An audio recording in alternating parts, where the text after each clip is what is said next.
Chapter 2 ആറാം സങ്കീർത്തനം പാപിയുടെ ഹൃദയവേദനയുടെ പ്രകടനം. Question number 1. അനുതാപ സങ്കീർത്തനങ്ങളിൽ ഒന്നാമത്തേത് ഏത്? ഉത്തരം സങ്കീർത്തനം 6. Question number 2. സങ്കീർത്തനം 6 എഴുതിയത് ആരാണ്? ഉത്തരം ദാവീദ്. Question number 3. സങ്കീർത്തനം 6 പ്രധാനമായും എന്താണ് പ്രകടമാക്കുന്നത്? ഉത്തരം പാപഭാരത്തിലും ദൈവശിക്ഷയുടെ ഭയത്തിലും മുങ്ങിക്കിടക്കുന്ന ഒരാളുടെ ഹൃദയവേദനയും ദൈവത്തിൻ്റെ ദയയിലേക്കും കരുണയിലേക്കുമുള്ള അദ്ദേഹത്തിൻ്റെ ആകുല പ്രാർത്ഥനയും പ്രകടമാക്കുന്ന സങ്കീർത്തനമാണ് സങ്കീർത്തനം 6. Question number 4. സങ്കീർത്തനം 6ൻ്റെ ശീർഷകം എന്താണ്? ഉത്തരം സംഗീത പ്രമാണിക്ക് തന്ത്രിനാദത്തോടെ അഷ്ടമരാഗത്തിൽ എന്നാണ് ശീർഷകം. Question number 5. ആറാം സങ്കീർത്തനത്തിൻ്റെ ശീർഷകം സൂചിപ്പിക്കുന്നത് എന്ത്? ഉത്തരം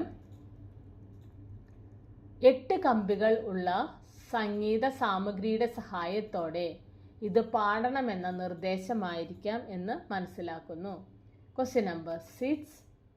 ദാവീദ് ഏത് സാഹചര്യത്തിലാണ് സങ്കീർത്തനം 6 എഴുതിയതെന്ന് പണ്ഡിതന്മാർ കരുതുന്നു? ഉത്തരം ദാവീദ് തൻ്റെ ജീവിതത്തിലെ ഒരു ഗുരുതര രോഗകാലത്ത് അല്ലെങ്കിൽ ശത്രുക്കളുടെ ആത്മീയ മാനസിക സമ്മർദ്ദത്തിൽ ആയിരിക്കുമ്പോഴാണ് ഇത് എഴുതിയത് എന്നാണ് പണ്ഡിതന്മാർ കരുതുന്നത്. Question number 7. ആദ്യ 2 വാക്യങ്ങളിൽ ദാവീദ് തൻ്റെ വേദനയെ എങ്ങനെ കാണുന്നു? ആദ്യ 2 വാക്യങ്ങളിലൂടെ ദാവീദ് അനുഭവിക്കുന്ന വേദനയെ അവൻ ദൈവശിക്ഷയായി കണക്കാക്കുകയാണ്. Question number 8. ദാവീദിൻ്റെ ഏറ്റവും വലിയ വേദന എന്താണ്? ഉത്തരം ദൈവം തന്നെ ഉപേക്ഷിച്ചു എന്ന വികാരമാണ് അവൻ്റെ ഏറ്റവും വലിയ വേദന. Question number 9. സങ്കീർത്തനം 6-ാം അധ്യായം ആദ്യ 2 വാക്യങ്ങളിൽ ദാവീദ് എന്താണ് അനുഭവിക്കുന്നത്? ഉത്തരം ദൈവകരുണ കാംക്ഷിക്കുന്ന മനുഷ്യവേദനയുടെ ആഴം കാണിക്കുന്നു. Question number 10. കർത്താവേ, എനിക്ക് കരുണയുണ്ടാകണമേ, ഞാൻ ക്ഷീണിച്ചിരിക്കുന്നു എന്ന വാക്യത്തിൽ ക്ഷീണിച്ചിരിക്കുന്നു എന്ന പദം എന്താണ് സൂചിപ്പിക്കുന്നത്? ഉത്തരം ദൈവകരുണയ്ക്കായി കാംക്ഷിക്കുന്ന മനുഷ്യൻ്റെ വേദനയുടെ ആഴം കാണിക്കുന്നു. ശരീരവും മനസ്സും ആത്മാവും ഒരുമിച്ച് തളർന്നിരിക്കുന്ന അവസ്ഥയാണിത്. Question number 11. ദാവീദിൻ്റെ ക്ഷീണം ഏതെല്ലാം തലങ്ങളിലായിരുന്നു? ഉത്തരം ശരീരവും മനസ്സും ആത്മാവും ഒരുമിച്ച് തളർന്ന അവസ്ഥയിലായിരുന്നു. Question number 12. ദൈവശിക്ഷയോടുള്ള ദാവീദിൻ്റെ വികാരം എന്താണ്? ഉത്തരം ഭയം. Question number 13. ദൈവത്തിൻ്റെ ക്രോധത്തേക്കാൾ ദാവീദ് വലുതായി കാണുന്നത് എന്താണ്? ഉത്തരം ദൈവത്തിൻ്റെ കരുണയെയാണ് വലുതായി കാണുന്നത്. Question number 14. ദാവീദിൻ്റെ വിശ്വാസത്തിലെ പ്രധാന പ്രത്യേകത എന്താണ്? ഉത്തരം ദൈവത്തിൻ്റെ ക്രോധമല്ല, ദൈവത്തിൻ്റെ കരുണ തന്നെയാണ് വലുത് എന്ന് അവൻ വിശ്വസിക്കുന്നു. Question number 15. ദാവീദ് തൻ്റെ പാപത്തെക്കുറിച്ച് എന്താണ് അംഗീകരിക്കുന്നത്? ഉത്തരം കർത്താവേ, ക്രോധത്തിൽ എന്നെ ശാസിക്കരുതേ, രോഷത്തിൽ എനിക്ക് താക്കീത് പറയരുതേ എന്ന് പ്രാർത്ഥിക്കുന്നത് വഴി ദാവീദ് തൻ്റെ പാപം അംഗീകരിക്കുകയും തനിക്കുള്ള ശിക്ഷ ന്യായമാണെന്ന് അറിയുകയും ചെയ്യുകയാണ്. Question number 16. സങ്കീർത്തനം 6-ൽ മനുഷ്യൻ്റെ ഏത് ആത്മീയ ബോധമാണ് പ്രകടമാകുന്നത്? ഉത്തരം സ്വന്തം പാപത്തെക്കുറിച്ചുള്ള സ്വയാവബോധം. Question number 17. സങ്കീർത്തനക്കാരൻ്റെ അഭിപ്രായത്തിൽ ദൈവം ശിക്ഷിക്കുന്നതായി തോന്നുന്ന കാലങ്ങളെ എങ്ങനെ കാണണമെന്നാണ് പറയുന്നത്? ഉത്തരം ദൈവം ശിക്ഷിക്കുന്നത് പോലെ തോന്നുന്ന കാലങ്ങളെ ദൈവത്തിങ്കിലേക്ക് തിരികെ വരാനുള്ള കാലങ്ങളായി മനുഷ്യൻ മനസ്സിലാക്കണമെന്നാണ് സങ്കീർത്തനക്കാരൻ ചിന്തിക്കുന്നത്. Question number 18. സങ്കീർത്തനങ്ങൾ 6-ാം അധ്യായം 3-ാം വാക്യം എന്താണ് വിശദമാക്കുന്നത്? ഉത്തരം 3-ാം വാക്യം മനുഷ്യാത്മാവിൻ്റെ ആഴമുള്ള ഒരു ആന്തരിക കലഹം വിശദമാക്കുകയാണ്. Question number 19. എൻ്റെ അസ്ഥികൾ വിറങ്ങലിക്കുന്നു, എൻ്റെ പ്രാണനും ഭീതിയിലാണ് എന്നത് എന്തിനെ സൂചിപ്പിക്കുന്നു? ഉത്തരം: ശരീരത്തെയും മനസ്സിനെയും ബാധിക്കുന്ന ആഴമുള്ള ആഭ്യന്തര വേദനയാണ് ഇത് സൂചിപ്പിക്കുന്നത്. Question number 20. ആധ്യാത്മിക വേദനയെക്കുറിച്ച് സങ്കീർത്തനങ്ങൾ 6-ാം അധ്യായം 3-ാം വാക്യം നൽകുന്ന സൂചന എന്താണ്? ഉത്തരം: ആധ്യാത്മിക വേദന ശാരീരിക വേദനയെക്കാളും ശക്തമാണ് എന്ന സൂചന. Question number 21. മനുഷ്യൻ തൻ്റെ പാപങ്ങളെക്കുറിച്ച് അനുതപിക്കുകയും ദൈവത്തിൻ്റെ ഇടപെടലിനായി പ്രാർത്ഥിക്കുകയും വേണം എന്ന് പറയുന്നതിനുള്ള കാരണം എന്താണ്? ഉത്തരം: സങ്കീർത്തനങ്ങൾ 6-ാം അധ്യായം 3-ാം വാക്യം മനുഷ്യാത്മാവിൻ്റെ ആഴമുള്ള ഒരു ആന്തരിക കലഹം വിശദമാക്കുകയാണ്. എൻ്റെ അസ്ഥികൾ വിറങ്ങലിക്കുന്നു, എൻ്റെ പ്രാണനും ഭീതിയിലാണ്. ശരീരത്തെയും മനസ്സിനെയും ബാധിക്കുന്ന ഒരു തരം ആഴമുള്ള ആഭ്യന്തര വേദനയാണ് ഇത്. ആധ്യാത്മിക വേദന ശാരീരിക വേദനയെക്കാളും ശക്തമാണ് എന്ന സൂചന ഇവിടെ നൽകുന്നുണ്ട്. അതുകൊണ്ട് തന്നെ മനുഷ്യൻ തൻ്റെ പാപങ്ങളെക്കുറിച്ച് അനുതപിക്കുകയും ദൈവത്തിൻ്റെ ഇടപെടലിനായി പ്രാർത്ഥിക്കുകയും വേണം. Question number 22. ദൈവകരുണയ്ക്കായുള്ള ആലാപനമായ വാക്യം 6-ാം സങ്കീർത്തനത്തിൽ എത്രാമത്തേതാണ്? ഉത്തരം: 4-ാം വാക്യം. Question number 23. 6-ാം സങ്കീർത്തനം 4-ാം വാക്യത്തിൽ ഉപയോഗിച്ചിരിക്കുന്ന തിരിഞ്ഞു എന്ന പദം എന്താണ് പ്രകടമാക്കുന്നത്? ഉത്തരം: ദൈവം തൻ്റെ മുഖം തനിക്ക് മറച്ചുവെന്ന ദാവീദിൻ്റെ ആത്മവേദനയാണ് തിരിഞ്ഞു എന്ന പദത്തിലൂടെ പ്രകടമാകുന്നത്. Question number 24.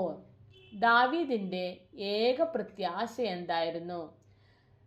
ഉത്തരം: ദൈവത്തിൻ്റെ കരുണയും സ്നേഹവുമാണ് ദാവീദിൻ്റെ ഏക പ്രത്യാശ.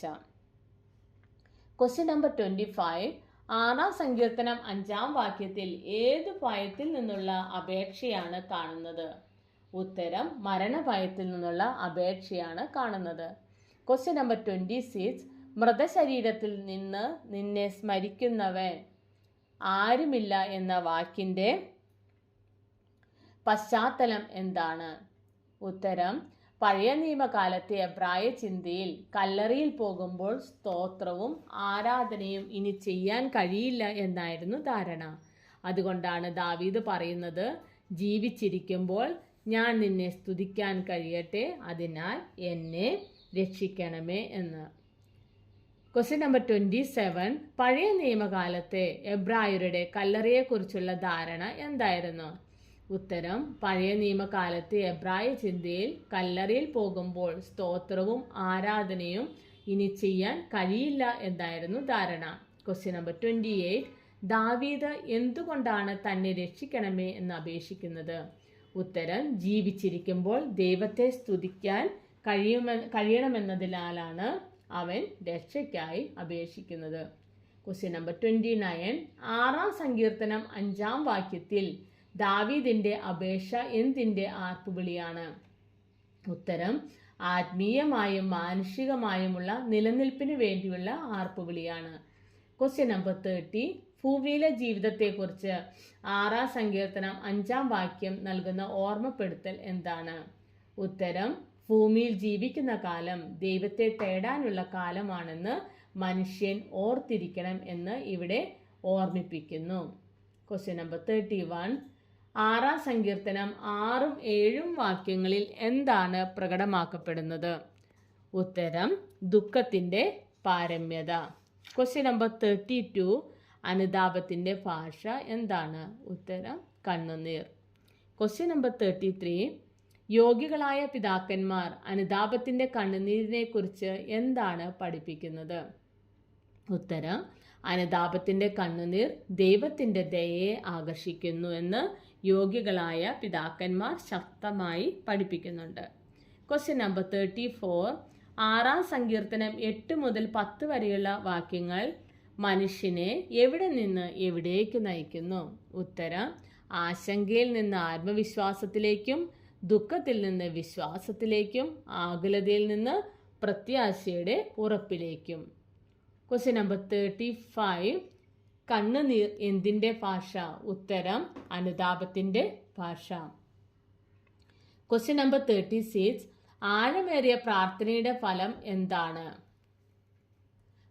ഉത്തരം ബാഹ്യമായ വിഷമസ്ഥിതികൾ മാറ്റപ്പെടുന്നതിന് മുമ്പേ ദൈവം ഹൃദയത്തെ സന്തോഷത്തിലേക്ക് മാറ്റും.